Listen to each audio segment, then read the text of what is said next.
আশেক দেখছেন আহা দেখছেন নবীর জন্য কত ফিদা রাসূলের পাকের শান শুনলেই আহা পাগলের মতো হয়ে যায় মারহাবা কেন এই মানুষগুলো দেখবেন মৃত্যুর আগে আমার রাসূলের পাকের দিদার পাবে আমার নবীর দিদার পাইলে মৃত্যুর যন্ত্রণা থাকবে না কবরে আমার নবী এই আশেকদের জন্য দাঁড়িয়ে থাকবে উম্মত তোর চিন্তা নাই কবরে তোর চিন্তা নাই হাসরে তোর চিন্তা নাই মিজানে আমি নবী তোকে সাথে নিয়ে জান্নাতের মধ্যে চলে যাব হায় রে কেমনে তোমাদেরকে বোঝায়া যায় রে আমার সুশীল সমাজের শিক্ষিত বাবারা কয়েকদিন আগে তো জমিনটা একটু নাড়া মারছে চোখের সামনে আপনারা দেখলেন কেমন দৃশ্য দেখলেন মায় দাঁড়ায় রইছে সন্তান দাঁড়ায় রইছে মাই সন্তানরে রাইকা দৌড়াইয়া পালায়া যায় বাবা আর ছেলে দাঁড়ায় রইছে বিল্ডিং এর নিচে একটা নাড়া মারছে রে বাবা বাবা বাবা সেই সময় সন্তানরে রাইকা বিল্ডিং থেকে দৌড় মারছে যদি দুনিয়ার ভূমিকম্পের কারণে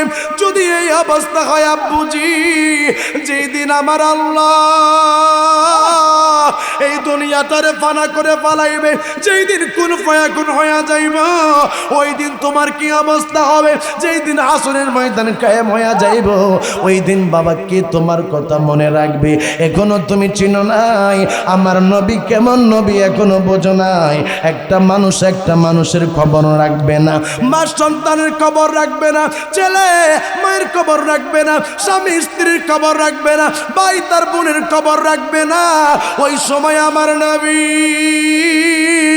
কাঁদবে রব্বি হাবলি ইয়া উম্মতি আল্লাহু আকবার আল্লাহ হুসাইনিয়া যুব সমাজের উদ্যোগে পবিত্র ঈদে মিলাদুন নবী সাল্লাল্লাহু আলাইহি ওয়াসাল্লাম উপলক্ষে পঞ্চম বার্ষিক ইসলামী সুন্নি মহাসম্মেলনের সম্মানিত প্রধান অতিথি জনাব মোহাম্মদ শাহজাহান মোল্লা সাহেব চেয়ারম্যান ৮ নং গারমোরা ইউনিয়ন পরিষদ হোমনা কুমিল্লা আজকের মাহফিলের সম্মানিত প্রধান মেহমান জনাব মুর্শিদ মোল্লা বিশিষ্ট সমাজসেবক হোমনা কুমিল্লা আজকের মাহফিলের বিশেষ অতিথি জনাব মোহাম্মদ মুজাহিদ সরকার বিশিষ্ট সমাজসেবক হোমনা কুমিল্লা আজকের মাহফিলের সম্মানিত সভাপতি জনাব মোহাম্মদ আসাদ ভুইয়া সাহেব সাবেক মেম্বার ৬ নং ওয়ার্ড ৮ নং গারমোরা ইউপি আজকের মাহফিলের সম্মানিত সহসভাপতি ডাক্তার আবু সুফিয়ান সাহেব গারমোরা ভুইয়া বাড়ি হোমনা কুমিল্লা আমার পূর্বক্ষণ যিনি এতক্ষণ পর্যন্ত আলোচনা করেছে আমার ছোট ভাই আমার অত্যন্ত স্নেহের জনাব মাওলানা শামীম হোসেন রেজাল কাদরি কুমিল্লা বিশেষ বক্তা হিসেবে রয়েছেন জনাব হযরত মাওলানা হারুনুর রশিদ সাহেব আসাদপুর উপস্থিত রয়েছেন সম্মানিত উলামায়ে আহলে সুন্নাহ আমার পিতৃ সমতুল্য বাবারা বিশেষ করে আমার কলেজার টুকরা যুবক বন্ধুরা আমার ছোট্ট ছোট্ট কচিকা মাসুম বাচ্চারা আমার পর্দানিসীন অবলা সরলা মা বোনেরা প্রত্যেকের উপরে আমি ইদ্রিস হোসেন আল কাদরির পক্ষ থেকে আবারও সালাম আসসালামু আলাইকুম ওয়া রাহমাতুল্লাহি ওয়া বারাকাতুহু বাজান আমি আপনাদের সামনে ভূমিকা না সরাসরি আলোচনার মধ্যে বাজান চলে যাব ২-৪টি কথা আমি বলবো শুধু বাজান আলোচনা করলেই হবে না আলোচনা থেকে কিছু শিক্ষা অর্জন করতে হবে বাজান কি জন্য আজকের মাহফিলটা সাজাইলেন কেন এটা বুঝতে হবে আজকে আমাদের আলোচনার বিষয়বস্তু থাকবে এখান থেকে অন্তত পক্ষে ২-৪ জন যদি আলোচনা থেকে হেদায়েত পেয়ে যায় আজকের গোটা মাহফিলটা সাকসেস হয়ে যাবে কথা কোন ঠিক কিনা বাবা আমার আপনারা একটু আওয়াজ দিয়ে বলবেন আপনাদের এই গারমুরার মধ্যে কত মানুষ মারা গেছে কত মানুষ মারা যাবে বাজান সকলের জান কবজ করছে এই লোকটার নাম কি সকলে আওয়াজ দিয়ে বলেন নাম লোকটার নাম কি বাজান সবাই তো তাইলে আজরাইলের নাম জানেন বাজান বলেন তো দেখি আজরাইল কারো বাড়িতে আসলে বাজান আজরাইলকে কি কিছু টাকা পয়সা দিলে মানুষের রূহ কবজ না করে কি চলে যায় সকালে আওয়াজ দিয়ে এখন চলে যায় ধরেন আমাদের দেশের যিনি সবচেয়ে বড় ধনী মানুষ যেই লোকটা সবচেয়ে বেশি টাকাওয়ালা এই লোকটা যদি বলে আমি তোরে ১০০ কোটি টাকা দিয়ে দিলাম তুই আজকে আমার রূহটা কবজ করবি না কোন তো বাজান আজরাইল কি রূহ কবজ না করে চলে যাবে বাজান ধরেন একজন ইঞ্জিনিয়ার মানুষ, শিক্ষিত মানুষ, বেচারার কাছে আইসে, বেচারাই কইতেছে দেখেন আমি ইঞ্জিনিয়ার মানুষ, এই বিল্ডিং এর এখনো ড্রয়িংটা বাকি আছে, আমি তোমারে 2 লাখ টাকা দিলাম, আপাতত তুমি চইলা যাও, 6 মাস পরে আইও যাতে বিল্ডিং এর ড্রয়িংটা শেষ করতে পারি। বলেন তো বাবা, আজরাইল 2 লাখ টাকা ঘুষ নিয়ে কি চইলা যাবে?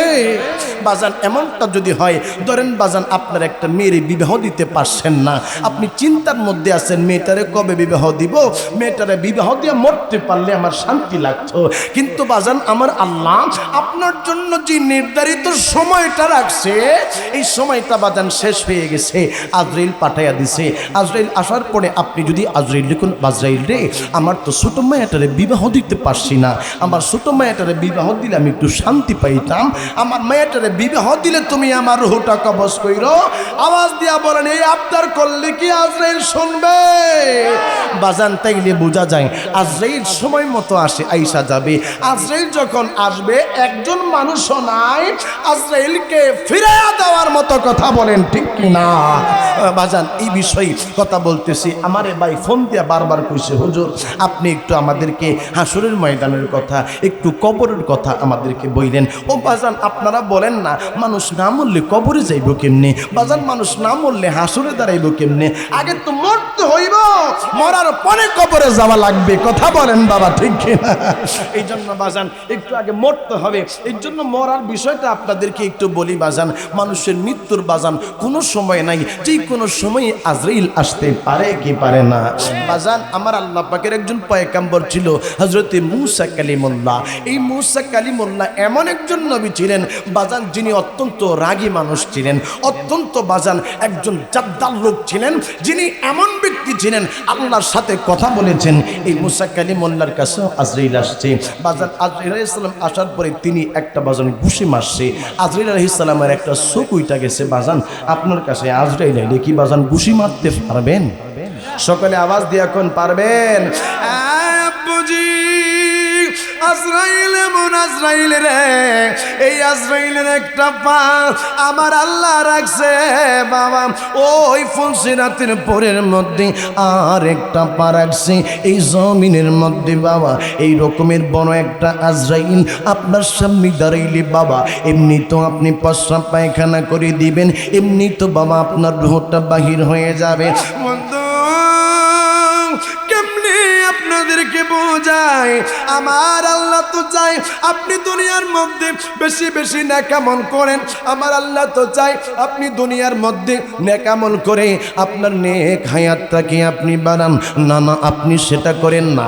আমার আল্লাহ কেমন আল্লাহ, আমার আল্লাহ কেমন দয়া করেন আপনাকে, আপনি আমার আল্লাহর রহমত বোঝেন না, আপনি আমার আল্লাহ পাকের দয়া বোঝেন না। আপনারা গ্রাম অঞ্চলের মানুষ, এই জন্য বোঝার জন্য কয়েকটা কথা বলবো। আমার আল্লাহ এমন একটা ধর্ম আমাদেরকে দিয়েছে, ইন্নাদ্দীনা ইনদাল্লাহিল ইসলাম, নিশ্চয়ই নিশ্চয়ই এটা হলো আমার আল্লাহ পাকের মনোনীত ধর্ম ইসলাম। জবানটা খুলে কন্যা সুবহানাল্লাহ। একজন মানুষ আইসা মূসা কালিমুল্লাহর ডাকে দিয়ে কয় আল্লাহর নবী মূসা আমি একটা বিষয় আপনার কাছে জানার জন্য এসেছি, আর একটা জিনিস আপনার কাছ থেকে নেওয়ার জন্য এসেছি। মূসা কালিমুল্লাহ কয় কি জিনিস তুমি জানার জন্য এসেছো? কয় মূসা কালিমুল্লাহ গো আগামীকালকে কি হবে, অগ্রিম কি হবে, এইটা কি আপনি আমারে জানার মতো সুযোগ করে দিতে পারেন? মূসা কালিমুল্লাহ কয় না আগামীকালকে কি হইব রে এইটা কোনো মানুষ জানতে পারে না, এইটার খবর আমার আল্লাহর কাছে। আর আমার আল্লাহ পাকের পয়গম্বর যারা আছে আমার আল্লাহ তাদেরকে আমার আল্লাহ জানিয়ে দিয়েছে। জোরে জোরে কন্যা সুবহানাল্লাহ। ওই লোকটা ডাকে দিয়ে কই হুজুর আপনার কাছে মিনতি, পশু পাখি কি কথা বলে এই ভাষাগুলো যেন আমি বুঝতে পারি, আপনি আমার এই রকমের একটা পাওয়ার দিয়ে দেন। মূসা কালিমুল্লাহ কই বাবা এইটা কখনোই সম্ভব না, এই জিনিসটা তুমি রাখতে পারবা না, তুমি বিপদের মধ্যে পড়ে যাইবা। ওই লোকটা ডাক দিয়া কই হুজুর আমি বড় আশা লই আপনার কাছে আইছি গো, আপনি আমারে আশাটা পুরা করে দেন, আমি যেন পশু পাখির ভাষা বুঝতে পারি এমন ক্ষমতা দান করে দেন। মুসা নবী কয় না, এইটা সম্ভব হবে না। ওই লোকটাকে দিয়ে কই, আল্লাহর নবী অন্তত পক্ষে দুইটা হইল আমারে দেন, একটা হইল মুরগির বাসা আর একটা হইল কুকুরের বাসা। এই দুইটা বাসা যেন আমি বুঝতে পারি আপনি আমারে আল্লাহর কাছ থেকে এই দুইটা জিনিস আইনা দেন। আমরা বাজান দুনিয়ার মধ্যে আমার আল্লাহ বিপদ দিলে আপনি আর আমি বুঝি না বিপদ কি জন্য দিয়েছে। একটা মুরগি মইরা গেলে আপনি আর আমি বুঝি না মুরগিটা কেন মারা গেল। আরে আমার বাবারা, আপনার বন্ধু মারা গেল তো আপনি বুঝেন না কি জন্য আপনার বন্ধুরে আমার আল্লাহ মারছে। হায় রে, এই আলোচনাটার পরে আমি সরাসরি মূল আলোচনার মধ্যে চলে যাব। বাবারে, আদ-দুনিয়াউ মাজরাতুল আখিরা, এই দুনিয়াটা হইল বাবা শস্যক্ষেত। এই দুনিয়ার থেকে আপনি আমল নিয়ে কবরের মধ্যে যাবেন, এই দুনিয়ার মধ্যে আপনি কষ্ট করবেন, এইটাই আমার নবী জানে। আপনি অনেক সময় অভাবের মধ্যে থাকবেন, আমার নবী জানে। অনেক সময় আপনি সংসারের চাপের মধ্যে পড়ে যাবেন, এইটাও আমার মায়ার নবী জানে। চিৎকার মেরে কন্যা আল্লাহু আকবার। এই জন্য আমার মায়ার নবী কয়, আদ-দুনিয়াউ মাজরাতুল আখিরা। আমার নবী কয়, এই দুনিয়ার মানুষেরা, এই দুনিয়াটা হইল মুমিনদের জন্য শস্যক্ষেত। তোমরা এই জায়গা থেকে ফসল উত্তোলন করে তোমরা নিয়ে যাইবা।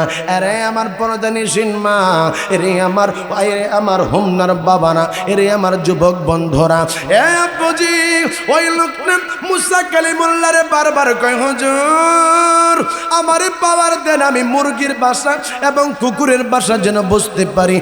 আল্লাহর নবী মুসা কালিমুল্লাহ এবার আল্লাহর খুশি, আল্লাহ আপনি এই লোকটারে দুইটা জিনিসের বাসা বোঝার সুযোগ দিয়ে দেন। একটা হচ্ছে মুরগির বাসা আর একটা হইছে কুকুরের বাসা। আল্লাহ কই, যা, তুমি যেহেতু নবী, তুমি যেহেতু পয়গম্বর, দোয়া করেছো, ওই আমি আল্লাহ এই পাওয়ার তারে দিয়ে দিলাম। লোকটা বাড়ির মধ্যে গেছে, বাড়ির মধ্যে যাইয়া রাত্রিবেলা ঘুমাইয়া রইছে। সকালবেলা লোকটা ঘুমের থেকে ওইটা বারান্দার মধ্যে দাঁড়াইছে। একটা মহিলা বাজান তার বাড়ির মধ্যে চাকর যে চাকরানি মহিলা বাজান একটা রুটি পালাইছে, বাসি রুটিটা ফালাইছে। পরে মুরগিটা আইসা বাজান থাবা মাইরা চইলা গেছে। কুকুরে হ্যাঁ কয়, তুই দিয়ে আমার হক মাইরা ফালাইছ। মুরগি কয়, না না, এইটা তোমার হক না, এইটাই আমার হক, আমার হক। ওই কুকুর ডাকে দিয়া বলে, শোনো তুমি বড় বেঈমান, তুমি বড় বেঈমান। মুরগিটা ডাকে দিয়া বলে, আরে কুকুর তোর জোহারা হয় না, আজকে রাত্রিবেলা দেখবা আমাদের মালিকের গাদাটা মারা যাইব। এই গাদাটা মারা গেলে কালকে তুমি খাইতে পারবা, তোমার আর কোনো সমস্যা থাকবে না। এবার এই কথা বলার পরে এবার ওই কুকুর কয়, আচ্ছা ঠিক আছে আমার বাবারা। এবার ওই লোকটা দাঁড়ায়া মুরগির কথা শোনার পরে ওই আমার তো লাভই হয়েছে, মুসা কালিমুল্লাহর কাছে যাইয়া এই লোকটা ওই গাদাটা লইয়া গো বাজারের মধ্যে যাইয়া বিক্রি করে ফেলাইছে। আব্বুজি বাজার থেকে বিক্রি কইরা লোকটা বাড়ির মধ্যে আসলো। পরের দিন আবার কি অবস্থা, লম্বা কথা বাবারে। আমি তো অন্য দিকে যাব, বুঝার জন্য আজকে বইলা যাই। শুধু বাবা আলোচনা শুনলে হবে না, আজকে আপনাদের জন্য কিছু শিক্ষাও বাবা আছে। ওই লোকটা বাবা বাড়ির মধ্যে আসার পরে পরের দিন সকালবেলা দেখলো তার চাকরানিটা একটা রুটি ফালাইছে। পরের দিনও মুরগিটা বাবা সেই রুটিটা নিয়ে চইলা গেছে। কুকুর আগের মতই বলা শুরু করছে, তুই বড় বেঈমান, তুই কইছ আঙ্গ মালিকের গাদা মারা যাইব। কই গাদা দিয়ে মারা যায় নাই, মালিক যাইয়া বিক্রি করে ফেলাইছে। মুরগি কই, চিন্তা কইর না, আজকে আমরার মালিকের উটটা মারা যাবে, চিন্তা কইর না, উট মারা গেলে তুমি খাইতে পারবা। এবার এই মুরগির কথা মালিক শুই না উটটারে নিয়ে বাজারে বিক্রি করে বাড়ির মধ্যে চলে আসছে। কই মুসা নবীর কাছে যাইয়া আমার বড় লাভই হয়েছে। আব্বু গো, তৃতীয় দিন ওই চাকরানি আরেকটা রুটি ফালাইছে রে। এবার ওই সময় ওই মুরগিটাই আবার রুটির টুকরা নিয়ে বাবা যেই সময় খাওয়া শুরু করলো, কুকুর আগের মতোই বলতেছে, কই তুমি বড় লোভী মানুষ, তুমি বড় মিথ্যুক মানুষ, আমার মিথ্যা কথা কও। কই কালকে দেখি ওট মারা যায় নাই। মুরগি কই মারা গেছে, এখানে মারা যায় নাই, যেই লোকে কিন্না নিছে তার বাড়ির মধ্যে যাই ওট মারা গেছে। আমার বাবারা তৃতীয় দিন এবার মুরগি ডাকে দিয়া কয়, এরে কুকুর চিন্তা করিস না, আজকে আমাদের মালিকের যে গোলাম আছে এই গোলামটাই দেখবি রাত্রিবেলা মারা যাবে।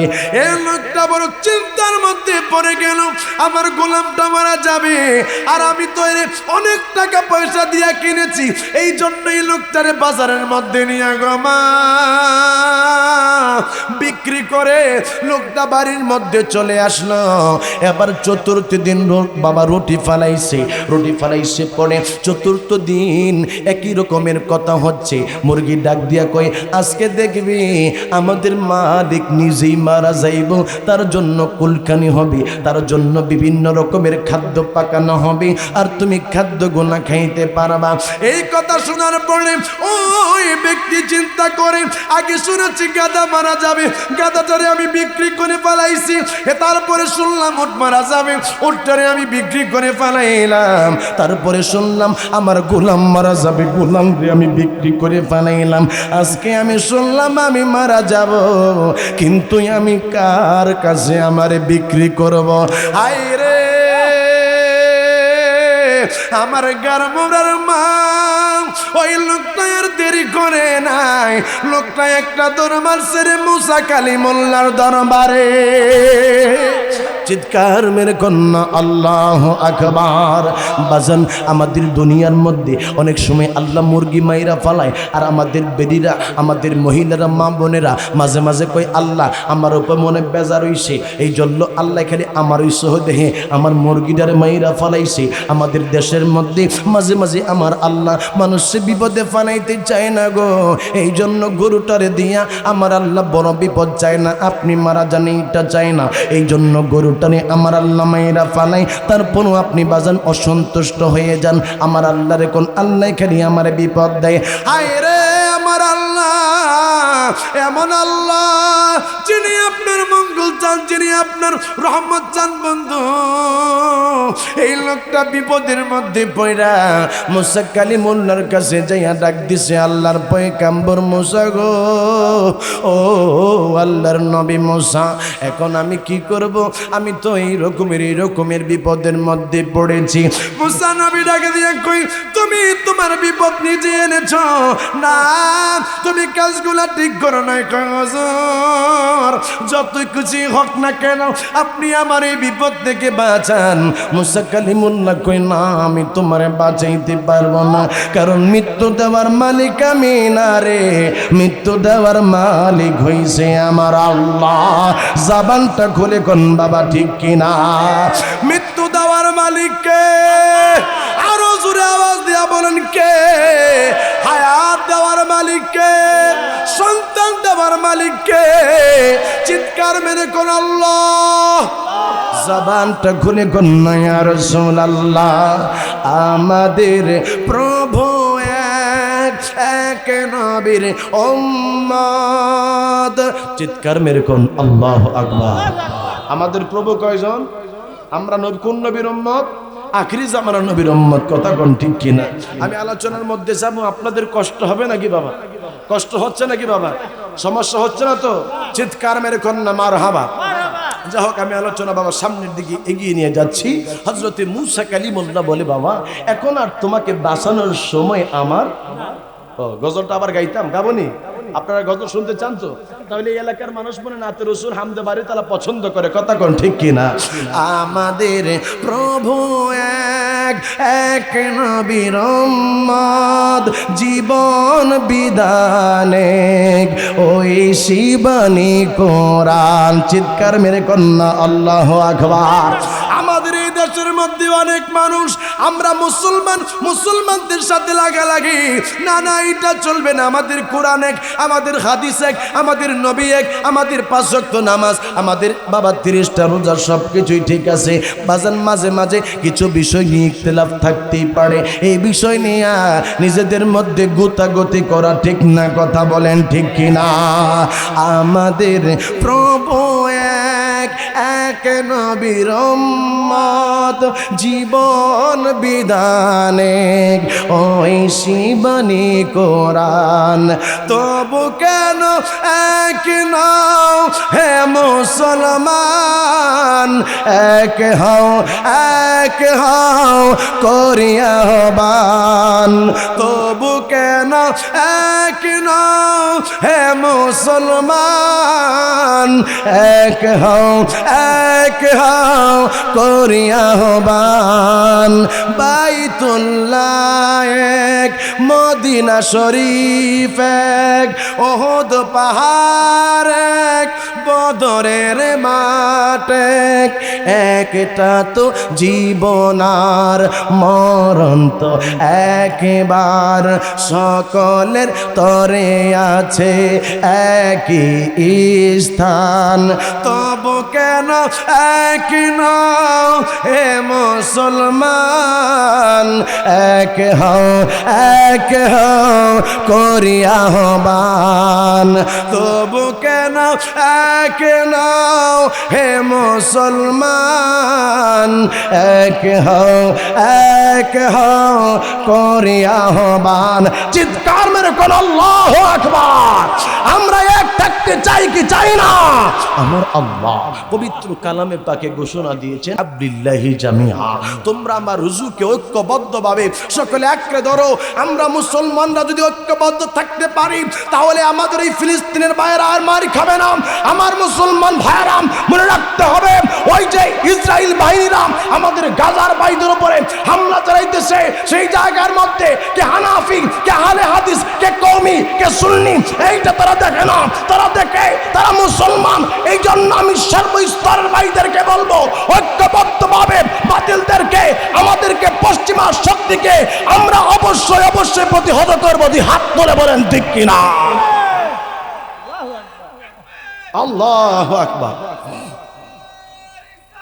ইয়া রাসূলুল্লাহ চিৎকার মেরে কোন আল্লাহু আকবার মুহাব্বতের আওয়াজ দিয়া কোন ইয়া রাসূলুল্লাহ এবার ওই মুসা কালিমুল্লাহ বলে বাবা তুমি যে অন্যায় করছো এটার জন্য আমি তোমাকে বাঁচাইতে পারবো না আমার আল্লাহ চাইছে তোমারে বড় বিপদ না দিতে আল্লাহ তোমার গাদাটারে মারতে চাইছে কিন্তু এই গাদাটারে তুমি বিক্রি কইরা আরেকজনের উপরে ফেলাইছো তার কাছে যাইয়া গাদা মারা গেছে আমার আল্লাহ চাইছিল তোমার গাদাটারে অন্য জায়গায় বিক্রি করছো এই বিপদটা তোমার এই উটের মধ্যে আসুক কিন্তু উটটা তুমি বিক্রি করছো এই জন্য আমার আল্লাহ বড় নাখুশ হয়ে তোমার এই গোলামটাকে আমার আল্লাহ মারতে চাইছে বিপদ সেখানে দিতে চাইছে কিন্তু তুমি এই গোলামটারে বিক্রি করছো এই জন্য আল্লাহ নারাজ হইয়া তোমার উপরে বিপদ আনছে এই কথা বলতে দেরি লোকটার বমি হইল আল্লাহ কয় আজরাইল এই লোকটারে এখন এই মুহূর্তে দুনিয়ার থেকে বিদায় করে দাও লোকটা মারা গেছে ও বাজান কোন সময় যে আপনি আর আমি মারা যাব এইটা বলার কোনো বিষয় না যে কোনো সময় আজরাইল আপনার কাছে আমার কাছে আসতে পারে কি পারে না সকালে আওয়াজ দিয়া বলেন পারে কি পারে না বাজান আপনাদের কাছে আমি কয়েকটা প্রশ্ন বলে যাব বাজান বাবা আপনি আর আমি মারা গেলে আপনি আর আমি যখন দুনিয়ার থেকে বিদায় হয়ে যাব এত টাকার মালিক আপনি এত সম্পত্তির মালিক আপনি মারা যাওয়ার পরে আপনার কফিনের ভিতরে আপনার কাফনের কাপড়ের ভিতরে 500 টাকা 5000 টাকা 1 লক্ষ টাকা দিয়ে দিবে এই রকমের সিস্টেম আপনাদের গার মোড়ার মধ্যে আসেনি বাজান একটা টাকাও দেওয়া হবে না আপনাদের সুন্দর করে সাদা 3 টুকরা কাফনের কাপড় দিয়া এর পর্দানি সিনমা মাগো আপনারে 5 টুকরা কাফনের কাপড় দিয়া সুন্দর করে পেঁচায়া ওই কবরের মধ্যে রেখে আসবে যে কবরস্থানের কথা শুনলে আপনি ভয় পাইতেন ওই কবরের মধ্যে আপনার একা রেখে আসবে মাগো আরে আমার গার মোরার বাবারা ওই কবরের জন্য তুমি আর আমি কি তৈরি করেছি আমার বাবারা আমাদের ইসলাম ধর্মটা কত সুন্দর ধর্ম একটা বার খেয়াল করে দেখেন আমরা মুসলমান মারা গেলে আমাদের জন্য কত সুন্দর ব্যবস্থা আমার মায়ের নবী রহমাতুল লিল আলামিন করে গেছে। আপনি মারা যাওয়ার পরে সুন্দর করে আপনাকে ঘর থেকে বাহির করে আপনার কাপড়গুলাকে এত সুন্দর করে ছোটানো হবে বাবা, যেন আপনি দেহের মধ্যে কষ্ট না পান। কারণ হইল বাবা, একটা মানুষ মারা গেলে তার দেহের মধ্যে ধরলে বাবা সেই মানুষটা সহ্য করতে পারে না। আস্তে আস্তে গো আপনার কাপড়গুলা সরাইয়া দিব, আপনার কাপড়গুলা কাইটা ফালাইব, কাপড়গুলা কাইটা আপনার সুন্দর করে বাবা গোসল টোসল করায়া আপনারে বাবা 3 টুকরা সাদা কাফনের কাপড় বাবা দিয়া র্যাপিং করবো। হায় রে, আর একজন হিন্দু মানুষ, একজন বিজাতি মানুষ, তাদের ক্ষেত্রে সিস্টেম রাখে নাই। আমার অনেক ভাইয়েরা অনেক সময় এই হিন্দুদের সিস্টেম দেখা অনেক ভাইরা মুসলমান হয়ে গেছে। একটা হিন্দু মানুষ যেই সময় মারা যায় গো, সেই সময় তার হাত পা তার পাগুলা বাবা লাঠি দিয়া বাইরে বাইরে ভাঙ্গা হয়। কারণ কি জানেননি? কারণ হইল বাবা তারে পোড়া দিবে এই জন্য। বাবা গো এরে সুন্দর করে হাত পা গুলা বাইঙ্গা বাবা তারে সুন্দর করে নিচের লাকড়ি দিয়া মাঝখানে তারে শোয়া, আবার উপরে তার লাকড়ি দিয়া আগুন লাগাবে। বাবা আগুনটা লাগাইব কে? তুমি তো জানো না। এই আগুনটা লাগাইব তার সন্তান যেই কোনো একজন। আর আমাদের ইসলাম ধর্ম কত সুন্দর ধর্ম। বাবাই মারা গেলে বাবার কবরের মধ্যে রাখলে সন্তানটা চোখের পানি ফেলাইয়া আমার আল্লাহর দরবার কান্দে, রব্বির হামহুমা কামা রব্বায়ানি সগীরা। চিৎকার মেরে কন্যা আল্লাহু আকবার। আমার মায়ের নবী, দয়ার নবী কই উম্মতের দলের আরে যেই মানুষটা বাবা মার কবরের পাশে দাঁড়ায়া চোখের পানি ফালায়া ফালায়া ফালায়া ফালায়া কাঁদবে, এই চোখের পানি নাকের ঢোকার মধ্যে আসার আগে আমার আল্লাহ ওই মা বাবার জীবনের গুনাহগুলো মাফ করে দিবে। আর হিন্দু মানুষটা তার বাবারে নিজ হাতে পোড়ায়, না না না না না, এইটা বাবা কোনো ধর্মের কালচার হতে পারে না। আর আমার মায়ের নবী কই একটা মানুষ মারা যাওয়ার পরে তারে সুন্দর করে সাজাইয়া তারে দুলহা বানায়া মানুষগুলা বাবা তারে কান্দের মধ্যে লয়া কালেমা শাহাদা পইরা পইরা বাবা জানাজার মাঠের মধ্যে নিয়ে যায়। সেই জায়গার মধ্যে জানাজার নামাজ শেষ হলে বাবা তারে সুন্দর করে কবরের মধ্যে নিয়ে যাওয়া হয়। আব্বুজি কবরের মধ্যে যে সময় রাখা হয়, আমার ওই ঢাকা নারায়ণগঞ্জের মধ্যে বিসমিল্লাহি ওয়া আলা মিল্লাতি রাসূলিল্লাহ বইলা রাখা হয়। আপনারা আওয়াজ দিয়া বলবেন আপনাদেরই গারমোরা হোমনার মধ্যে কুমিল্লার মধ্যে মানুষ মারা গেল নাকি এই দোয়াটা পড়া হয় কি হয় না? বন্ধু যদি মানুষ মারা গেলে এই দোয়াটা পড়া হয়।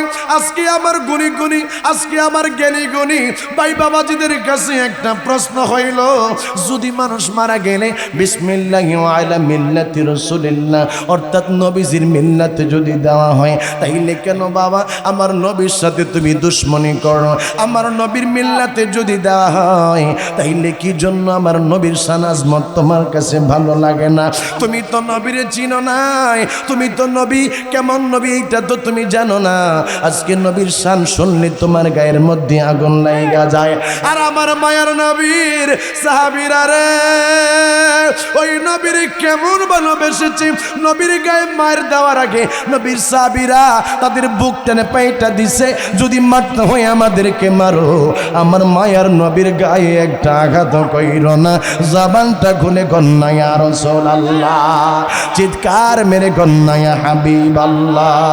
আমার মনে জল্পনা কল্পনা নবী যাব আমি সোনার মদিনা, বলেন যাব আমি সোনার মদিনা, বলেন যাব আমি,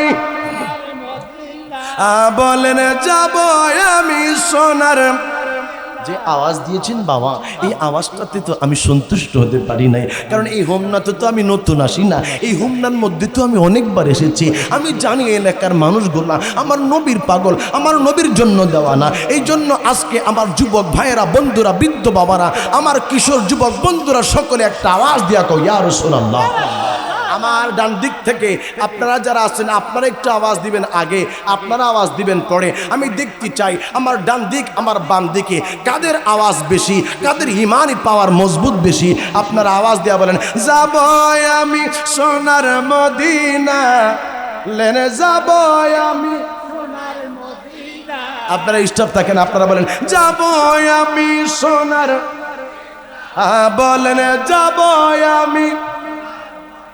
তাইলে মাশাআল্লাহ মোটামুটি দুনো দলে, কিন্তু আমার দাদা তো রসুল পাকের আশেক, দেখছেন নি? আহা দেখছেন নবীর জন্য কত ফিদা। রসুলের পাকের শান শুনলেই আহা পাগলের মতো হয়ে যায়। মারহাবা খানো। এই মানুষগুলা দেখবেন মৃত্যুর আগে আমার রসুলের পাকের দিদার পাবে। আমার নবীর দিদার পাইলে মৃত্যুর যন্ত্রণা থাকবে না। কবরে আমার নবী এই আশেকদের জন্য দাঁড়িয়ে থাকবে। উম্মত তোর চিন্তা নাই কবরে, তোর চিন্তা নাই হাসরে, তোর চিন্তা নাই মিজানে। আমি নবী তোকে সাথে নিয়ে জান্নাতের মধ্যে চলে যাব। আওয়াজ দিয়া কোন না ইয়া রাসূলুল্লাহ। বলেন যাব আমি সোনার মদিনা, বলেন যাব আমি মদিনা, না না গো যাব আমি। আমার মনে জল্পনা কল্পনা নবী যাব আমি।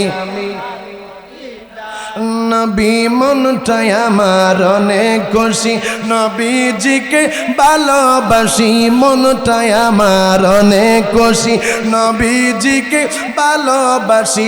ভালোবেসে তৃপ্তি মিটে না, বলেন ভালোবেসে আরো জোরে, হা ভালোবেসে তৃপ্তি মিটে না, না না গো যাব আমি। নবী তোমার নামে এত মধু, ডাকিলে মনে হয় জাদু। তোমার নামে এত মধু, ডাকিলে মনে হয় জাদু। এই মধু কোথাও মিলে না, বলেন এই মধু না, হাই হাই এই মধু কোথাও মিলে না, না না গো যাব আমি সোনার মদিনা। আমার মনে জল্পনা কল্পনা নবী যাব আমি। একটা আওয়াজ দিবেন, যে আওয়াজটা আমার মায়ার নবী ওই রওজা মুবারক থেকে শুনে। এমন একটা আওয়াজ দিবেন যে আওয়াজে আমার মায়ার নবী আপনারে ডাইকে ওই সোনার মদিনার মধ্যে নিয়ে যায়। আমার নবীর সাহাবীরা বলতে ইয়া রাসূলুল্লাহ, আপনারও একটা জবান খুলে কোন না ইয়া রাসূলুল্লাহ।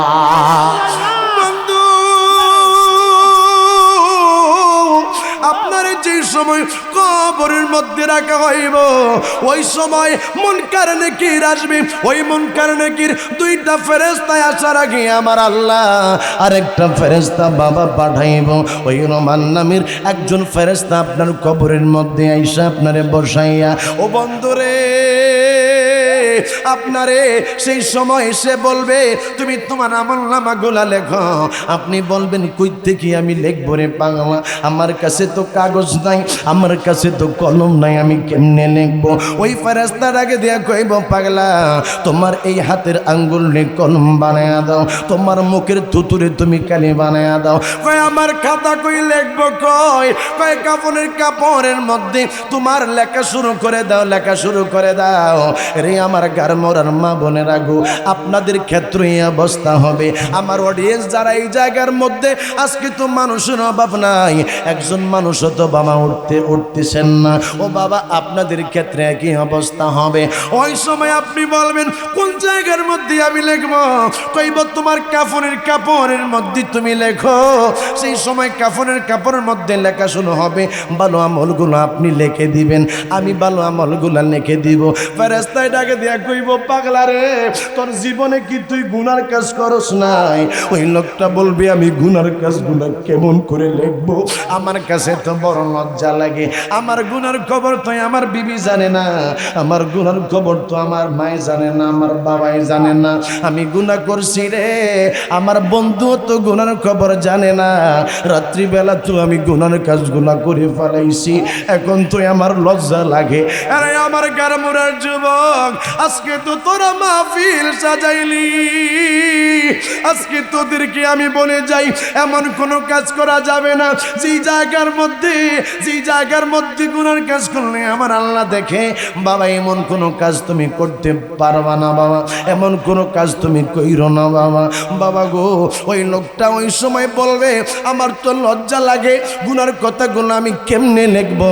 বাবা গো, আমার আল্লাহ কেমন আল্লাহ, আপনি যে গুনাহ করছেন বাবা, এই গুনার কথা যদি আপনার মায়ে জানতো, সন্তান বইলা বাবা আপনারে পরিচয় দিত না।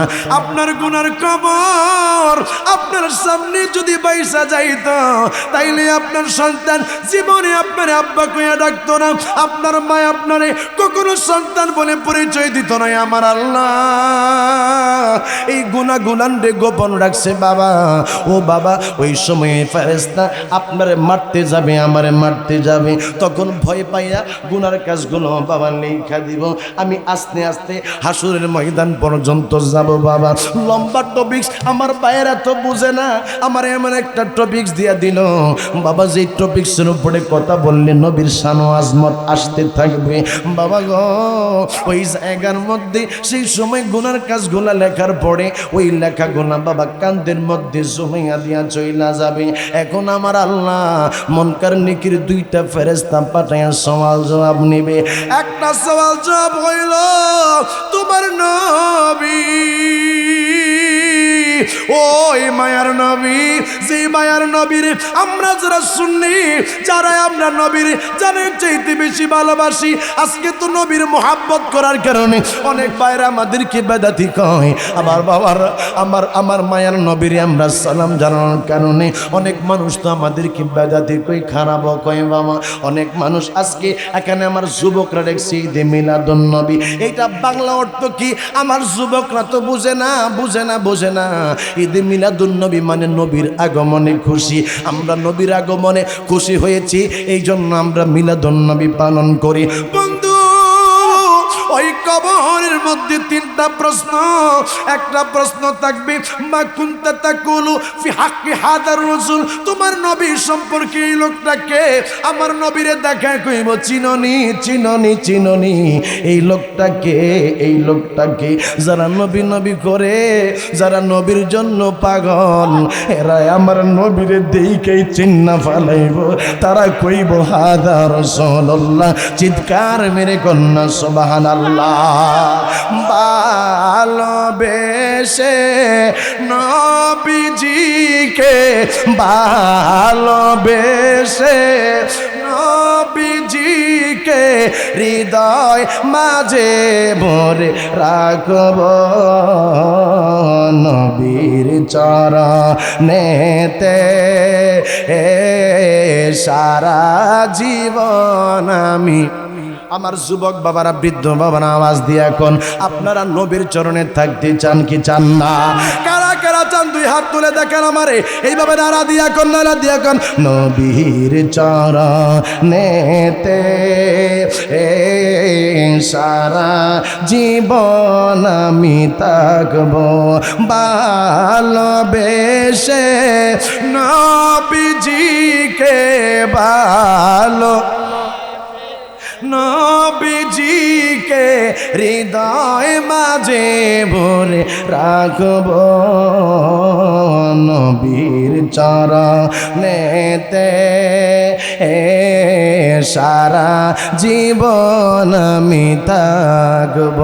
চিৎকার মেরে কন্যা ইয়া রাসূলুল্লাহ। বলালো সায় পরে আমি, বলালো সায় পরে আমি, নবীর কদম নাহি ছাড়ব, নবীর চরণেতে সারা জীবন আমি থাকব। দুরূদ সালামে মিলাদ কিয়ামে, দুরূদ সালামে মিলাদ কিয়ামে, নূর নবীকে খুশি করব, নবীর চরণেতে সারা জীবন আমি থাকব। কইরা তুমি যে নবীর বিরোধিতা করেছ ওই নবী ওই তো কবরের মধ্যে আইলো। আরে আব্বুজি যেদিন আমার আল্লাহ কুল্লু মান আলাইহা ফান ওয়া ইয়াবকা ওয়াজহু রাব্বিকা যুল জালালি ওয়াল ইকরাম, যেদিন আমার আল্লাহ এই দুনিয়াটারে নাড়া মারবে। হায় রে কেমনে তোমাদেরকে বোঝায়া যায় রে আমার সুশীল সমাজের শিক্ষিত বাবারা, কয়েকদিন আগে তো জমিনটা একটু নাড়া মারছে। কেমন দৃশ্য চোখের সামনে আপনারা দেখলেন, কেমন দৃশ্য দেখলেন? মায় দাঁড়ায় রইছে, সন্তান দাঁড়ায় রইছে, মাই সন্তানরে রাইখা দৌড়ে পালিয়া যায়। বাবা আর ছেলে দাঁড়ায় রইছে বিল্ডিং এর নিচে, একটা নাড়া মারছে রে বাবা। বাবা বাবা সেই সময় সন্তানরে রাইখা বিল্ডিং থেকে দৌড় মারছে। যদি দুনিয়ার ভূমিকম্পের কারণে যদি এই অবস্থা হয় আব্বুজি, যেই দিন আমার আল্লাহ এই দুনিয়াটারে ফানা করে পালাইবে, যেই দিন কোন ফায়াকুন হইয়া যাইব, ওই দিন তোমার কি অবস্থা হবে? যেই দিন আসরের ময়দান কায়েম হইয়া যাইব, ওই দিন বাবা কে তোমার কথা মনে রাখবে? এখনো তুমি চিনো নাই আমার নবী কেমন নবী, এখনো বোঝো নাই। একটা মানুষের খবর রাখবে না, মা সন্তানের খবর রাখবে না, ছেলে মায়ের খবর রাখবে না, স্বামী স্ত্রীর খবর রাখবে না, ভাই তার বোনের খবর রাখবে না। ওই সময় আমার নবী কাঁদবে, রব্বি হাবলি ইয়া উম্মতি ইয়া উম্মতি। আল্লাহু আকবার। তারপরেও তুমি নবী চিনো নাই। আমার যুবক বন্ধুরা রে, তুমি কেমন মুসলমান হইলা নবীরে মানো না? আমার নবী কয় আলা ঈমান লিমান লা মুহাব্বাতা লাহু, তার ভিতরে ঈমান নাই যার ভিতরে আমি নবীর ভালোবাসা নাই। আরে এই জন্যই বুঝি সুন্নিরা নবীর দেওয়ানা, এই জন্যই বুঝি সুন্নিরা নবী ছাড়া কিছু বোঝে না। আমার বাবারা, যেই দিন দুনিয়াটা কিয়ামত হয়ে যাবে, সেই দিন আপনি কবর থেকে উঠবেন, সেই দিন আপনার বিবি উঠবে, সেই দিন বাবা সমস্ত নবী রাসূলেরা উঠবে, সবাই হাসরের ময়দানে দাঁড়াই বলে ভাই এরে জিনানি ভাই কি আগুন লাগাইলি হাসরের ময়দানটা দিয়া। ওই দিন তোর সবাই, সেই দিন তোর সবাই কইবে নাফসি নাফসি নাফসি। একজন মানুষ ওই রওজা মোবারক থেকে ওইটা নাফসি নাফসি বলবে না, একজন মানুষ ওই রওজা মোবারক থেকে ওইটা বলবে উম্মতি উম্মতি উম্মতি। জিবরাইল রে আমার উম্মতেরা কই রে, আমি মায়ার নবী রে আমার উম্মত গুলান রে দিয়া দে। ও বন্ধু, ওই মায়ার নবী হাসরের ময়দানে উঠবি, সমস্ত মানুষগুলো দেহের মধ্যে মাটি, মুখের মধ্যে মাটি বাবা। সেই সময় বাবা আপনার কাপড় চোপড় থাকবে না। আম্মা জান আয়েশা সিদ্দিকা কই ইয়া রাসূলুল্লাহ, ও মায়ার নবী গো, হাসরের ময়দানে একটা মানুষ যেই সময় উঠবে সেই সময় তার কেমন অবস্থা থাকবে? আমার নবী কই সেই সময় তার পরনে কোনো কাপড় থাকবে না, উল্লঙ্গ থাকবে। বাবা গো, আজকে মার্কেট করার জন্য তুমি বসুন্ধরা যাও, আজকে মার্কেট করার জন্য তুমি যমুনা ফিউশন পার্কে যাও, আজকে মার্কেট করার জন্য তুমি সিঙ্গাপুরের মধ্যে যাও, কিন্তু যেই দিন তুমি হাসরের ময়দানে উঠবা ওই দিন তোমার গায়ের মধ্যে কোনো কাপড় থাকবে না। আম্মা জান আয়েশা সিদ্দিকা কয় ইয়া রাসূলুল্লাহ, ও মায়ার নবী, ওই সময় তাইলে একজন মনে হয় আর একজনের চেহারার দিকে তাকাইব, একজন মনে হয় আর একজনের লজ্জা স্থানের দিকে তাকাইতে পারবে।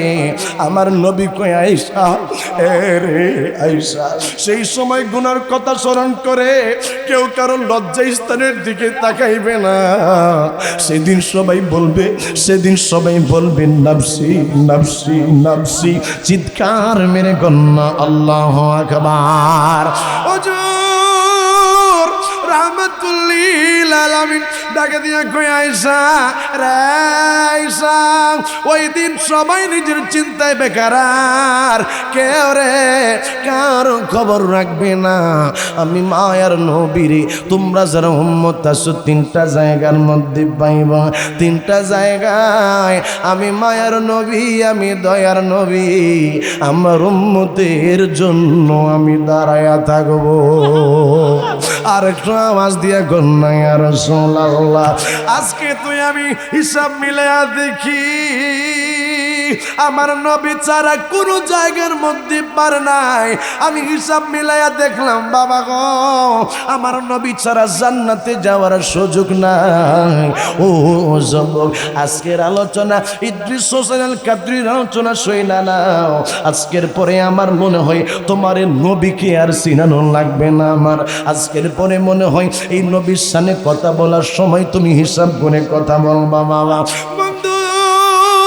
সেই সময় আপনার মা আপনার জন্য চিন্তা করবে না সেই সময় কেউ চিন্তা করবে না চিন্তা করবে আমার নবী কয়ে আয়েশা রে আমি মায়ার নবী প্রথম যেই জায়গার মধ্যে পাইবা আমি মায়ার নবী থাকবো মিজানের পাল্লায় ওই জায়গার মধ্যে আমি নবী আমার উম্মতের জন্য দাঁড়ায় থাকবো আমার উম্মতরে ডান হাতে আমলনামা দিবে না বাম হাতে আমলনামা দিবে আমি নবী এইটা দেখার জন্য দাঁড়াবো এরে আমার উম্মতের দলেরা আরেকটা জায়গায় আমি নবীরে পাইবা সেইটা হইল ইন্না আ'তাইনাকাল কাউসার জবানটা খুলে কন্যা সুবহানাল্লাহ বন্ধু ওইটা হইল কাউসার যে জায়গার মধ্যে থাকবে ওই জায়গার মধ্যে আমার মায়ের নবী থাকবে বন্ধুরে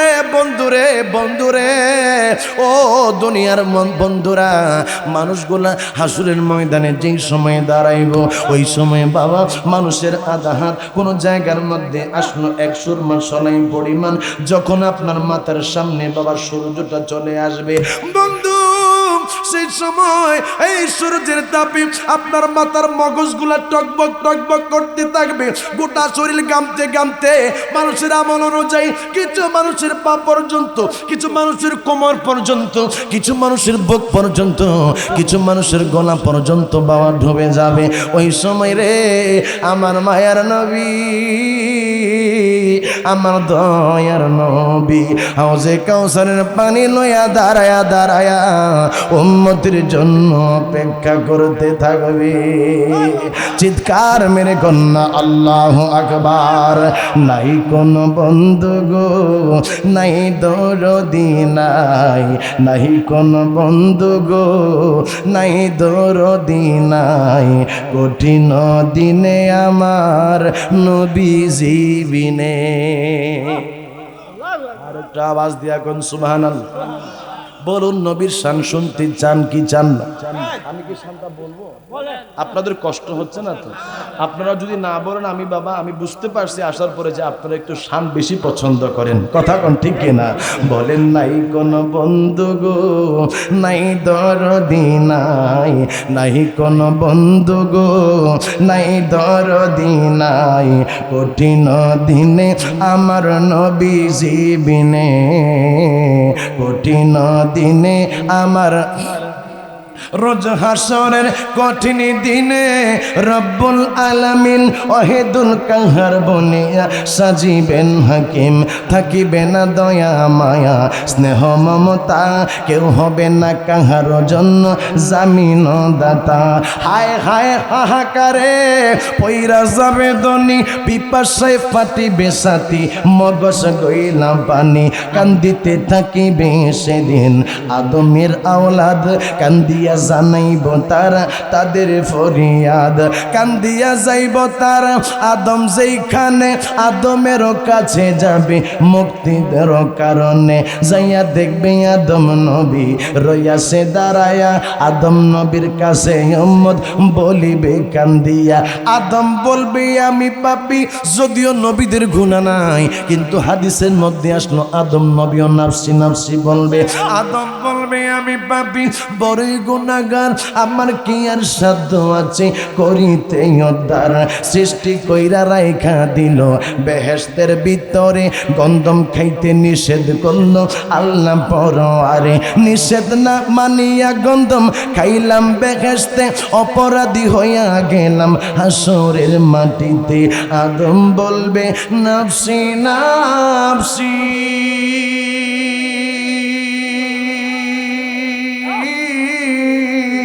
আমি গন্ধম খায়া ভুল কইরাছি রে, অপরাধী হইয়া গেছি পারব না সেই কারণে। কঠিন দিনে আমার নবীজি বিনে, কঠিন দিনে আমার নবীজি বিনে। চিল্লা দিয়া কন্যা ইয়া রাসূলুল্লাহ।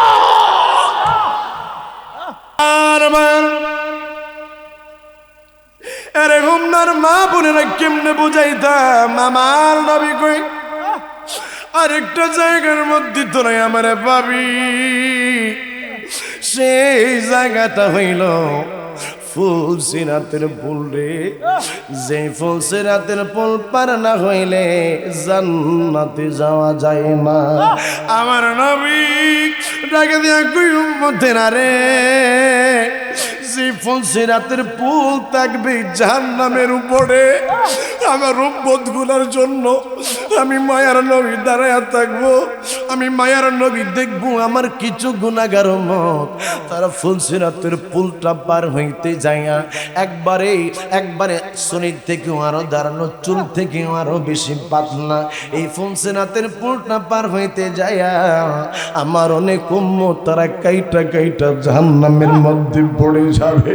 আমি নবী এই দৃশ্যগুলা দেখা ঠিক থাকতে পারবো না। আমি মায়ার নবী সেই সময় আমার উম্মতকে তরানোর জন্য আমি দাঁড়ায় থাকবো। আরে মামা, আমার মায়ার নবী দৃশ্যগুলা দেখা আমার আল্লাহ পাকের আরশ-ই-আজিমের নিচে সাজদার মধ্যে পড়ে যাবে। আমার নবীরে আল্লাহ কইব হাবিব, ও মায়ার নবী আপনি কেন আরশ-ই-আজিমের নিচে সাজদার মধ্যে পড়েছেন? আমার নবী কইব আল্লাহ তুমি নাই আমার সাথে ওয়াদা করছো আমার কোন উম্মত জাহান্নামের মধ্যে দিবা না। আমার আল্লাহ ডাকে দিয়ে কইব হাবিব ঠিকই তো, আপনার কোন উম্মত আমি জাহান্নামের মধ্যে দিব না, এটা প্রতিজ্ঞাবদ্ধ মেরাজের রজনীতে। আমার নবী কইব আল্লাহ আমার গুনাহগার উম্মত তুমি জান্নাতের মধ্যে পাঠাইয়া দাও। আমার আল্লাহ বলবে ইয়া রাসূলুল্লাহ আপনার গুনাহগার উম্মতদেরকে আমি জান্নাতে দিয়ে দিলাম, আপনি তাদেরকে জান্নাতে যাওয়ার জন্য পারমিশন দেন। ইয়া রাসূলুল্লাহ কবিরা গুনাহগার উম্মতগুলা কিন্তু যাবে না। আমার নবী কয় ও আল্লাহ আমি তো বলছি শাফাআতিল আহলিল কাবাইরি মিন উম্মতি, আমার গুনাহগার উম্মত যেইগুলা কবিরা গুনাহ করছে তাদেরকে তো আমি সুপারিশ করব এই ওয়াদা দিয়েছি। আমার আল্লাহ কইবে ইয়া রাসূলুল্লাহ তাইলে আপনার সেই উম্মতগুলা নিয়ে যান। আমার মায়ার নবী সাজদার মধ্যে পড়ে কাঁদবে আল্লাহ আমার কবিরা গুনাহগার উম্মত যারাও তো কিছু উম্মত আছে যারা নামাজ পড়তে পারে না, রোজা রাখতে পারে না, জিকির আজকার করে নাই, ইবাদত বন্দেগীতে কম ছিল আল্লাহ, তারা শুধু আমি নবীর ভালোবাসা ছিল এছাড়া তাদের কাছে কোনো আমল নাই। আমার আল্লাহ ডাকে কইব হাবিব আপনি নবী সাজদার মধ্যে পড়ে রয়েছেন, চোখের পানি ফালাইতেছেন, আমি আল্লাহ তো এটা সহ্য করতে পারি না।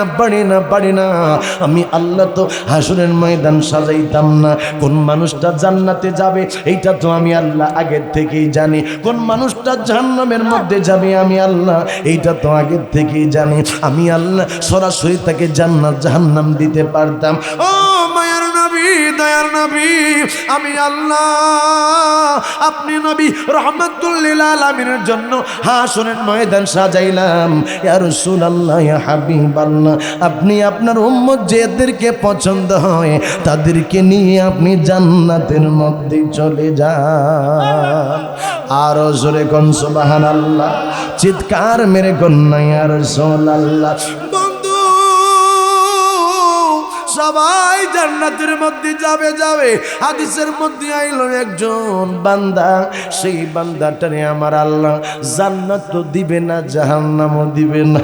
লোকটা বাবা গো, ওই লোকটা জান্নাতের দিকে, সেই লোকটা পিঠ কইরা জাহান্নামের দিকে তার সিনাটা তার মুখটারে দিয়ে আল্লাহ দাঁড় করায় রাখবো। এই লোকটা জান্নাতেও যাবে না, জাহান্নামেও যাবে না। আমার আল্লাহ ওই লোকটারে ওই সময় দাঁড় করে রাখলে জাহান্নাম থেকে বাবা আযাব আইসা, জাহান্নাম থেকে বাবা আগুনের ওই সেই শেখা গোনা তাপ গোনা আইসা তার মুখটারে জ্বালসায়া দিবে, এই লোকটার বুকটারে জ্বালসায়া দিবে, লোকটা সহ্য করতে পারবে না। বন্ধু কি রে, এখনো বুঝি তুমি ওই হাসরের কথা বলে গিয়েছো, এখনো বুঝি তুমি ওই জান্নাতের কথা জাহান্নামের কথা বলে রয়েছো না। তুমি মুসলমানের সন্তান, তোমার জন্য জান্নাত জাহান্নাম আছে। তুমি মুসলমানের সন্তান, তোমার জন্য কবর আছে। তুমি মুসলমানের সন্তান, তোমার জন্য আমল আছে। তুমি কারে নিয়ে আছো? তুমি শুধু মোবাইল নিয়ে ব্যস্ত আছো। মুসলমানের সন্তান মোবাইলের মধ্যে সময় অতিবাহিত করতে পারে না। মুসলমানের সন্তান নামাজের সাজদার মধ্যে আল্লাহর কাছে সময় ব্যয় করে। কথা কোন ঠিক কিনা? এই জন্যই আব্বুজি আমি বেশিক্ষণ আলোচনা করব না, অল্প সময় আমি আলোচনা শেষ করব। শুধুমাত্র তোমাদেরকে আমি বলে যাই, আল্লাহর কাছে কই ভাই আল্লাহ আমি গুনাহগার, আমার জীবনের গুনাহগুলো তুমি মাফ করে দাও। আমার আল্লাহ এমন আল্লাহ, আল্লাহর দরবারে তুমি তওবা করলে ইয়া আইয়ুহান্নাযীনা আমানু তুবু ইলাল্লাহি তাওবাতান নাসুহা, খালিস নিয়তে তওবা করলে আমি আল্লাহ তোমার তওবা কবুল করে তোমার জীবনের গুনাহগুলো মাফ করে দিব। আরো জোরে কোন সুবহানাল্লাহ। এই জন্য আজকে আপনাদেরকে আমি বলে যাই, এই জন্য মা বোনদেরকে আমি বলে যাই, আপনাদের খারাপ লাগতেছে আর 10-15 মিনিট কথা বললে অসুবিধা হবে নাকি? আচ্ছা মাশাআল্লাহ, তাবারক আসেনি বাবা, তাবারক আসে, ঠিক কিনা বাবা? এই জন্য একটু তাবারক যেন ঠান্ডা না হয় সেদিকেও খেয়াল রাখতে হবে, ঠিক কিনা বলে? আমার ভার তাবারক বাজে কয়টা? 41 বাজে। হ্যাঁ 12টাই শেষ করে দিন ইনশাআল্লাহ, সব মিলে 12টা। কি কোন? হ্যাঁ আরো চলতো মারহাবা কোন? মজা লাগতেছে না? আলহামদুলিল্লাহ। দেখছেন আমার দাদা এই বুড়া বয়সে যে জুয়ান কালে জানি কি করছে, কথা কোন ঠিক কিনা? বিয়া কয়টা করছেন দাদা? একটাই বিবি? বিবি একজনই? দাদি আসেনি? আলহামদুলিল্লাহ। কয়জন? একজন না দুইজন? আলহামদুলিল্লাহ। না দেখছেন, দেখছেন তাই নাকি? আমার দাদির বয়স আপনার 90, তাইলে দাদির 85, আমার দাদার 90। মারহাবা খান। আল্লাহ আমার দাদারে নেক হায়াত দান করুক, আমিন কোন। আমার দাদিরে নেক হায়াত দান করুক, আমিন কোন। আচ্ছা কে লেগে কইছি আমি একটা না দুইটা এক মাহফিলে যাইয়া বাদান সুনামগঞ্জ গেছি, যাইয়া বেচারা রেজি গেছি বিয়া করা করছে, হ্যাঁ বলে 60টা করছে। আমি মনে করছি একটা, পরে একজন আমার কাছে 60টা করছে, এর লেগে জিগাইছি।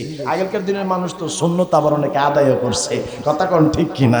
যাই হোক আমি বলতেছিলাম তওবা করে যাবেন, মারা তো যাবেন বাবা, তওবা করে যাবেন। তওবার একটা ফজিলত হয়েছে, এই কথা বলে হাশরের ময়দানে ইনশাআল্লাহ তাআলা আমি আপনাদেরকে নিয়ে ইনশাআল্লাহ তাআলা আমি শেষ করে দিব। তওবা করবেন, বেশি বেশি তওবা করবেন, শুধু তওবা করতে থাকবেন। কারণ আমার নবী নিজে, নবীজির গুনাহ নাই, মাসুম। যারা আম্বিয়া কেরাম তাদের কোনো গুনাহ হয় না, তারা মাসুম। আর যারা হচ্ছেন সাহাবায়ে কেরাম তারা হচ্ছেন মাহফুজ।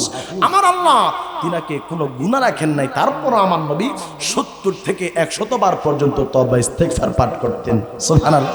বাবার আমার তওবার কি ফজিলত! হযরতে আহমদ ইবনে হাম্বল রাহমাতুল্লাহি আলাইহি আল্লাহ পাকের একজন মেহবুব বান্দা, চার মাযহাবের একজন ইমাম ছিলেন হযরতে ইমাম আহমদ ইবনে হাম্বল রাহমাতুল্লাহি আলাইহি। ইনি বিভিন্ন জায়গা থেকে হাদিস কালেক্ট করতেন, হাদিস সংগ্রহ করতেন। ইনি বাজান একদিন বের হয়েছে হাদিস কালেক্ট করার জন্য, সংগ্রহ করার জন্য। তিনি বাজান হাঁটতে হাঁটতে অনেক দূর পর্যন্ত গেছে, বাজান সন্ধ্যা হয়ে গেছে তো এই জন্য তিনি দেখতেছে একটা মসজিদ, মাগরিবের আজান হয়েছে, এই মাগরিবের নামাজ পড়ার জন্য মসজিদে প্রবেশ করছে। শীতের রাত আসছিল বাজান, মাগরিবের নামাজ নামাজটা পড়ছে পরে শরীরটা কেমন যেন একটু সাইডা দিছে বাজান বেচারাই চিন্তা করতেছে এশারের নামাজটা হইরই দেখা যাক কি করা যায়। এশারের নামাজ পড়ছে পরে শীত বেশি তো আহমদ ইবনে হাম্বল কয় না আজকে রাত্রিবেলা আমি এই জায়গার মধ্যেই থাকবো, এখান থেকে আমি যাব না, এখান থেকে সকালে ফজরের নামাজ পড়ে আবার আমি হাদিস সংগ্রহ করার জন্য আমার গন্তব্যের মধ্যে চলে যাব।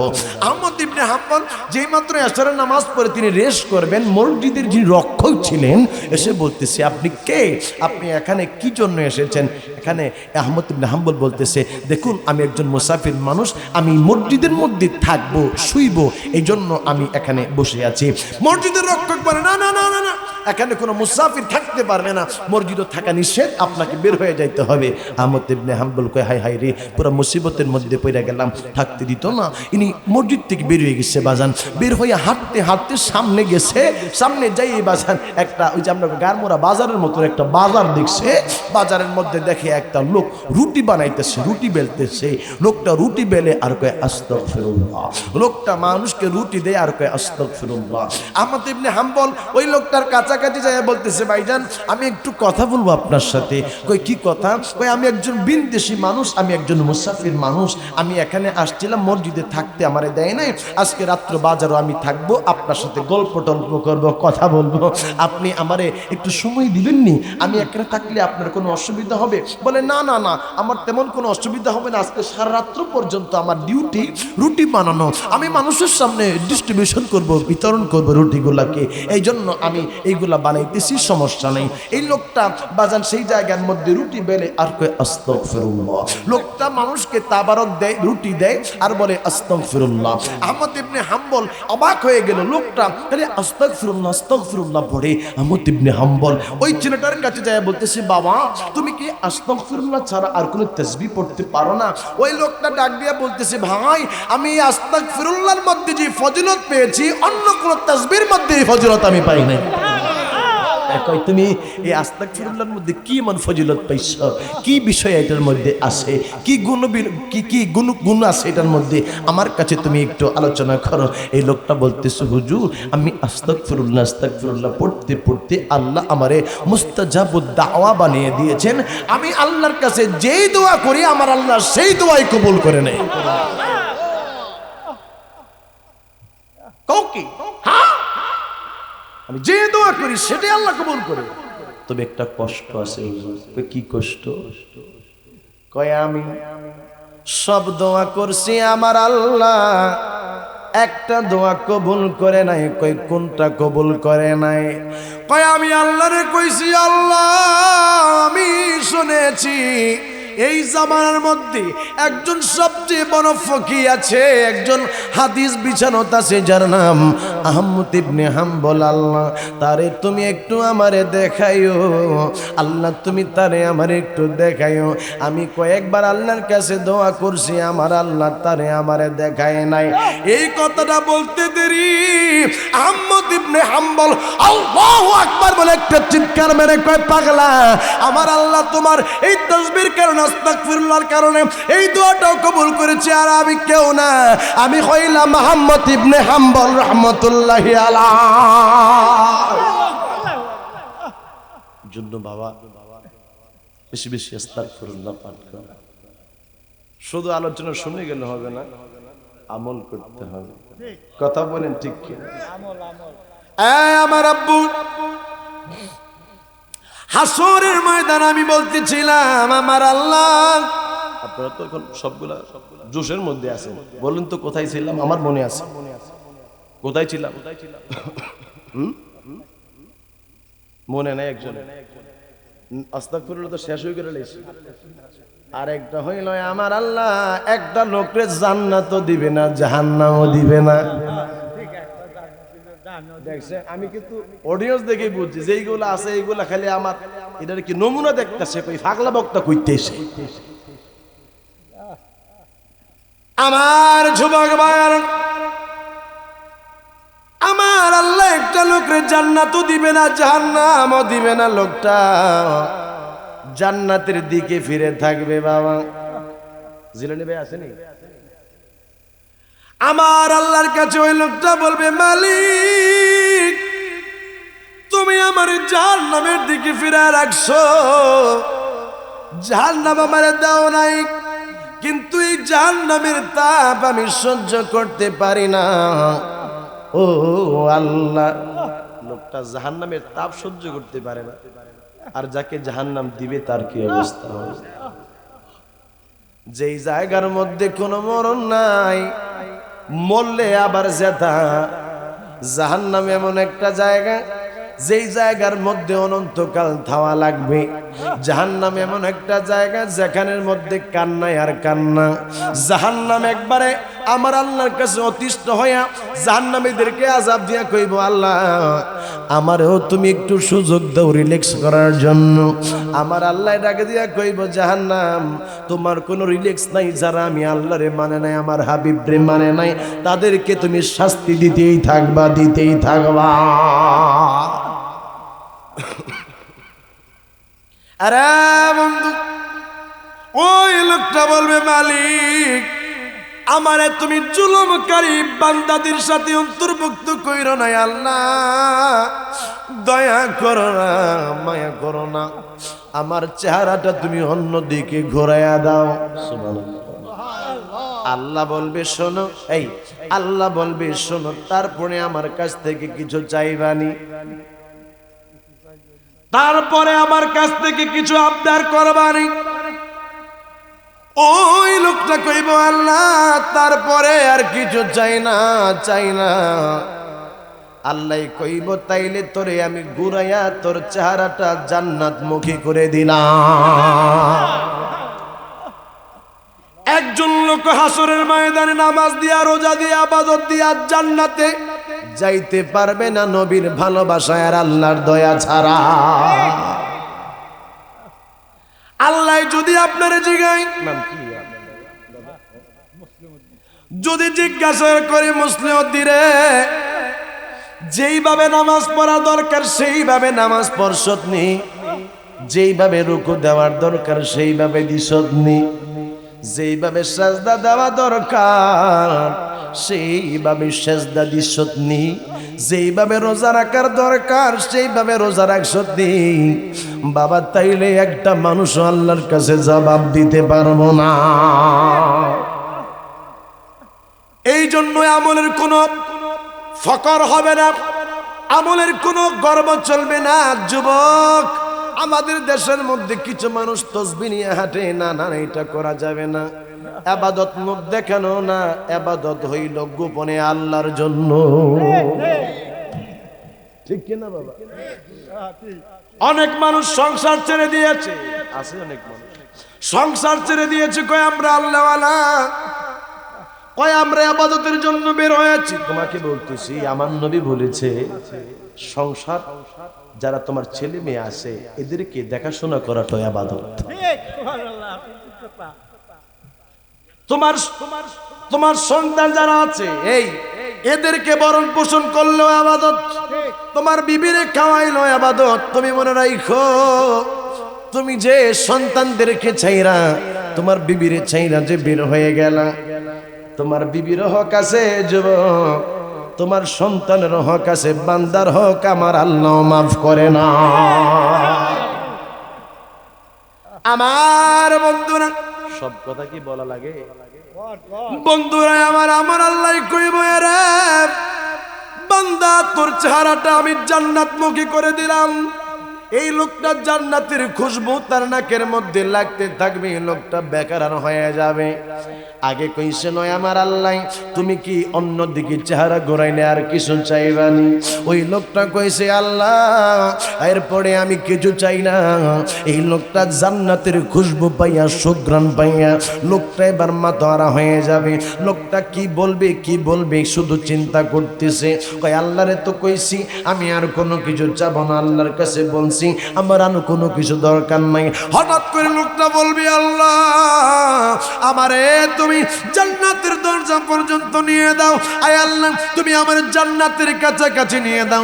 আল্লাহ বলবে, বান্দা তুমি না বলছো জাহান্নামের দিক থেকে চেহারা ঘুরাইলে, তুমি নাকি আর কিছু চাইবে না? লোকটা কইব, আল্লাহ তোমার দয়া ছাড়া কোনো কিছু করা সম্ভব না।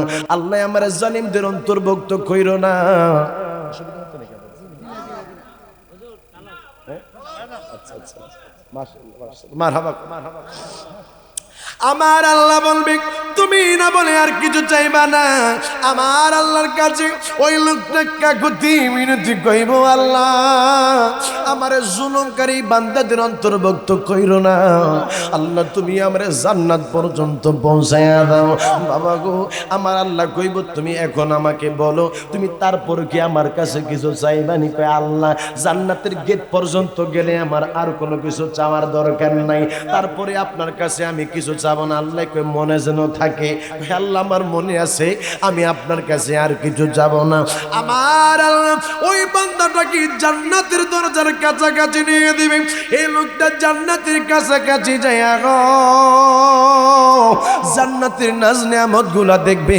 বিশাল বড় বড় অট্টালিকা বাবা, এই অট্টালিকা আপনাদের গ্রামের বিল্ডিং এর মতো না, একটা স্বর্ণের একটা রূপের বাবা। এই রকমের ভাবে আমার আল্লাহ ইয়াকুত পাথরের দিয়া জান্নাতের মধ্যে বিল্ডিং সাজায়া রাখছে। ওই জান্নাতের মধ্যে আমার আল্লাহ এত সুন্দর সুন্দর গাছপালা রেখা দিছে, প্রত্যেকটা গাছপালার মধ্যে আমার নবীজির নাম মোবারক লেখা রাখছে।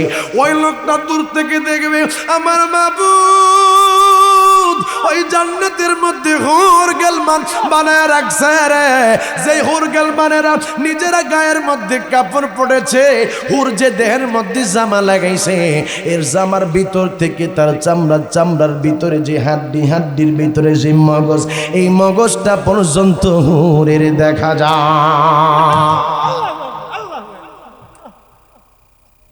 এইগুলা কার জন্য আল্লাহ রাখলো? তুমি যে ফজরের নামাজ না পড়া ঘুমাও, তোমার জন্য আমার আল্লাহ এই হুর রাখে নাই। তুমি যে রমজান মাসে রোজা না রাখা 3 বেলা খাইছো, তোমার জন্য তো হুর রাখে নাই। হুর রাখলো আমার আল্লাহ যারা আমার আল্লাহর নামাজ পড়েছে, ইবাদত বন্দেগী করেছে, তাদের জন্য। সুবহানাল্লাহ। এই লোকটা জান্নাতের নাজ নিয়ামত দেখবে। জান্নাতের হুরের কবরের মধ্যে লেখা মুহাম্মদ, ওই জান্নাতের হুরের ঠোঁটের মধ্যে লেখা মুহাম্মদ, ওই জান্নাতের হুরের চোখের মধ্যে লেখা মুহাম্মদ, এই জান্নাতের হুরের বুকের মধ্যে লেখা মুহাম্মদ। আমার নবীরে চিনো নাই, চিনো নাই, চিনো নাই। এই লোকটা জান্নাতের গেটের মধ্যে লেখা দেখবে মুহাম্মদুর রাসূলুল্লাহ সাল্লাল্লাহু আলাইহি ওয়াসাল্লাম। জোরে জোরে কন্না সুবহানাল্লাহ। একজন নবী আসিল গো সোনার মদিনায়, সুবহানাল্লাহ। যার প্রেমেতে মজনু রূপে নিজের রব্বানা, হায় হায় যার প্রেমেতে মজনু রূপে নিজের রব্বানা। একজন নবী আসিল গো সোনার মদিনায়, একজন হাবিব আসিল গো। আমার নবী নূরের নবী, না দেখলাম তার প্রেম ছবি। আমার নবী নূরের নবী, না দেখলাম তার প্রেম ছবি। নবী খুশি না হইলে আল্লাহ খুশি না, বলেন নবী খুশি না হইলে আল্লাহ খুশি না। একজন হাবিব আসিল গো সোনার, জবানটা খুলে কোন একজন হাবিব আসিল গো। আল্লাহর কাছে এই লোকটা চাইব কিনা চিন্তা করতেছে। কিছুক্ষণ আগে আল্লাহ খুশি আমারে যে এটার পরে আর কিছু চাইতাম না করছে। এখন তো জান্নাতের কাছাকাছি আইছি, এখন তো আল্লাহর কাছে আমার চাউন দরকার। আমার তো মনটা মানতেছে না, আমার মন চাইতেছে একটু জান্নাতের ভিতরে যে একটু ঘুরুন্টি মারতাম। লোকটা বেকার হয়ে যাব, চিন্তা ভাবনা করতেছে ডাক দিবা আল্লাহ। দেখুন কি রে বান্দা, কি সে দাহস কে লিগা, তোর কি কোনো সমস্যা আছে? তোরে তো কাছাকাছি আইনে দিছি, বা আল্লাহ আমারে একটু জান্নাতে যাওয়ানোর মতো সুযোগটা করে দাও না। আল্লাহ কইব তুই না কতক্ষণ আগে আমারে কই সত্যি বলে জান্নাতের ভিতরে যাইতি না, জান্নাতের দরজার কাছাকাছি আইনে দিলি বলে তুই খুশি। কইব আল্লাহ তুমি আমারে জুলুমকারীদের অন্তর্ভুক্ত বানা, আল্লাহ একটু দয়া করো না, আল্লাহ আল্লাহ একটু মায়া করো না, আল্লাহ একটু বেহেশতের গুরুমটা একটু দেওয়া না, আল্লাহ একটু গুরুমটা দেওয়া না। আল্লাহ কইব তুমি জান্নাতের মধ্যে যাইবা, আচ্ছা আমি আল্লাহ তো রহমানুর রহিম, আর আমার হাবিব তো রহমাতুল লিল আলামিন, তুমি তো আমার নবীর উম্মত, যাও যাও আমি আল্লাহ তোমারে দয়া করে জান্নাত দান করে দিলাম। আল্লাহ কইব এই জান্নাতে তো গেছ গা, তাইলে এখন কি খাবি? আল্লাহ আমার আঙ্গুর দেন, বেদানা দেন, আল্লাহ আমরা আপেল দেন, মুরগি রোস কামো, আল্লাহ একটু ফ্রাই খাইলাম। হইলে কই বিয়ার মধ্যে একটা ফ্রাই দিলে আরেকটা ফ্রাই, না না এই দুইটা ফ্রাই দেওয়া যেত না, আঙ্গ বরাদ দুই একটা, কিন্তু জান্নাতের মধ্যে বরাদ দুই একটা না, যতক্ষণ চাইবেন ততক্ষণ খালি খাইবেন বাজান। আমার আল্লাহ আপনারা দিতেই থাকবে। ওই বান্দাটা সেই সময় খাইতে খাইতে বাজান, এখন বাজান যা আছে সব খাওয়া শেষ হয়ে যাবো।